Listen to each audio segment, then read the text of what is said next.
Hi friends, welcome to relax recipes. இன்றைக்கி நம்ம பார்க்க போகிறது ஒரு தனிப்பட்ட ரெசிபி இல்லைங்க. இப்போ நிறைய பார்ட்டிஸ் வைப்போம், நம்ம குட்டீஸ்க்கான பார்ட்டிஸ் வைப்போம், இல்லை இது இஃப்தார் பார்ட்டிஸ் வைக்கிறோம், இல்லை ஈவினிங் பார்ட்டிஸ் வைப்போம். இந்த மாதிரி பார்ட்டிஸ்க்கு யூஸ் பண்ணக்கூடிய மெனு வகைகள் தான் இப்போ பார்க்க போகிறோம். இதில் நிறைய புது ஐட்டங்களும் பார்க்கலாம். ஏற்கனவே நிறைய ஐட்டங்கள் நம்ம சேனலில் போஸ்ட் பண்ணியிருக்க ஐட்டங்களும் வரும்.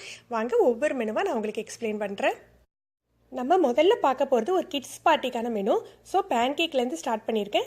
அப்புறம் ஃப்ரெஷ் ஃப்ரூட்ஸை கனி மிக்ஸ் பண்ணி வச்சுருக்கேன். ஃப்ரெஷ்ஷான ஆரஞ்ச் ஜூஸ், கொஞ்சமாக பேக்டு பாஸ்தா பண்ணியிருக்கிறோம்.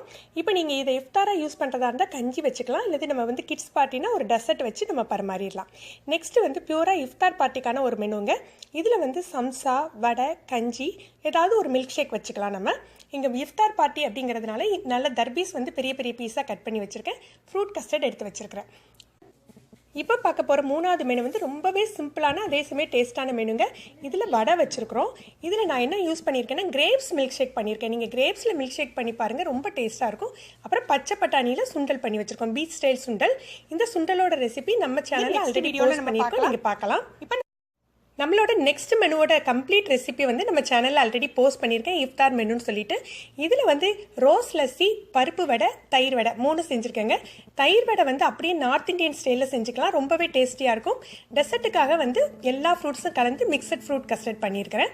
இதில் நீங்கள் இந்த மெனுவை நம்ம கிட்ஸ் பார்ட்டிக்கும் வச்சுக்கலாம், அதே சமயம் இஃப்தார் பார்ட்டிக்கும் வச்சுக்கலாம். எந்த ஈவினிங் பார்ட்டிக்கும் இது மேட்ச் ஆகுங்க. அந்த மாதிரி ஒரு கம்ப்ளீட் ரெசிபி இது. நம்ம நெக்ஸ்ட் ரெசிபி பார்க்கலாம். நெக்ஸ்ட் ரெசிபி சிம்பிளான ஒரு இஃப்தாரோ அல்லது ஈவினிங் பார்ட்டி ரெசிபியோங்க. இதில் நம்ம கஞ்சியும் நான் இங்கே ஹைதராபாத்தி கிச்சடி மாதிரி பண்ணி வச்சுருக்கேன். அது போக நம்மளுடைய பருப்பு வடை யூஸ்வலாக பண்ணுவோம் இல்லையா, ஸ்பைஸியாக பருப்பு வடையோ சமோசாவோ பண்ணிக்கலாம். இங்கே மைசூர் போண்டா, உளுந்த வச்சு செஞ்சுருக்க மைசூர் போண்டாவும் கோகனட் சட்னியும் பண்ணி வச்சுருக்கேன். ஃப்ரெஷ்ஷான ஆரஞ்ச் ஜூஸ், ஃப்ரூட் கஸ்டர்ட். இதெல்லாம் ஒரு சாம்பிள் ஐடியா தாங்க. இதை நீங்கள் மிக்ஸ் பண்ணி எப்படி வேணாலும் நம்ம செஞ்சுக்கலாம். இப்போ நம்ம நெக்ஸ்ட் மெனுவை பார்க்கலாம். நெக்ஸ்ட் மெனு அப்படின்னு பார்த்தீங்கன்னா இதுவும் கிட்ஸுக்கான மெனு தான். இது வித் டின்னரோட சேர்த்து சர்வ் பண்ணியிருக்கு. அதாவது பேன்கேக், கொஞ்சம் சம்சா வடையோட சேர்த்து கொஞ்சம் இடியாப்பமும் பாயாவும் சேர்த்து பரிமாறி இருக்கு.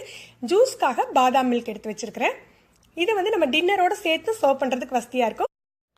இப்போ நம்ம நெக்ஸ்ட் மெனு பார்க்கலாங்க. இதுவும் ஒரு கிட்ஸ் ஸ்பெஷல் மெனு தாங்க. இங்கே பாஸ்தா பேக் பண்ணி வச்சுருக்கேன், கொஞ்சம் வெஜ்ஜு கட்லெட், அப்புறம் பேன்கேக்கை மினி பேன்கேக் மாதிரி செஞ்சுட்டு ஃப்ரூட்ஸை பெரிய பெரிய சைஸில் கட் பண்ணி வச்சுருக்கோங்க. இது கிட்ஸுக்கு ரொம்ப பிடிக்கும். இந்த மாதிரி நீங்கள் மினி பேன்கேக் மாதிரி செஞ்சு வச்சிங்கன்னா இந்த மாதிரி நீங்கள் யூஸ் பண்ணிக்கலாம் கிட்ஸ் பார்ட்டிக்கு. நெக்ஸ்ட் மெனு, இந்த மெனுவை கம்ப்ளீட் மெனுவை நம்ம சேனலில் ஆல்ரெடி போஸ்ட் பண்ணியிருக்கோம். இதில் பஞ்சாமிர்தம் ஸ்டைலில் ஃப்ரூட்ஸும் ஆலு டிக்கி, ஈஸியாக எப்படி ஆலு டிக்கி செய்யலாம் அப்படின்னு சொல்லியிருக்கோம் இந்த மெனுவில். நம்மளுடைய நெக்ஸ்ட் ஐடியாவும் கிட்ஸ் ஐடியா தாங்க, மினி பீஸா. நம்ம சேனலில் பீஸா ரெசிபி போஸ்ட் பண்ணியிருக்கேன், எல்லாத்தோட லிங்கையும் கீழே கொடுக்குறேன் நான். மினி பீஸாவுக்கும் நம்ம பீஸாவோட ரெசிபி தாங்க யூஸ் பண்ண போகிறோம். ஆனால் அளவு மட்டும் சின்னதாக பண்ண போகிறோம். இப்படி பண்ணுறதுனால கிட்ஸுக்கெல்லாம் ரொம்ப அட்ராக்டிவாக இருக்கும். அதே மாதிரி நமக்கு நிறைய குவான்டிட்டி நம்ம பண்ணலாம். வாங்க நெக்ஸ்ட் மெனு பார்க்கலாம். நெக்ஸ்ட் மெனுவில் நம்ம கட்லெட், வெஜிடபிள் கட்லெட் பண்ணிவிட்டு ஃப்ரூட் சாட் பண்ணியிருக்கோங்க. ஃப்ரூட் சாட்டுக்கு என்ன பண்ணணும் அப்படின்னா ஃப்ரூட்ஸ் எல்லாம் பொடியாக கட் பண்ணிவிட்டு கொஞ்சமாக சாட் மசாலா கலந்து வச்சாலே போதும். அது போக இங்கே பஸ்பூசா பண்ணி வச்சுருக்கேங்க. இது ரவையில் பண்ணுறது. இதோட ரெசிபி நான் போஸ்ட் பண்ணுறேன்.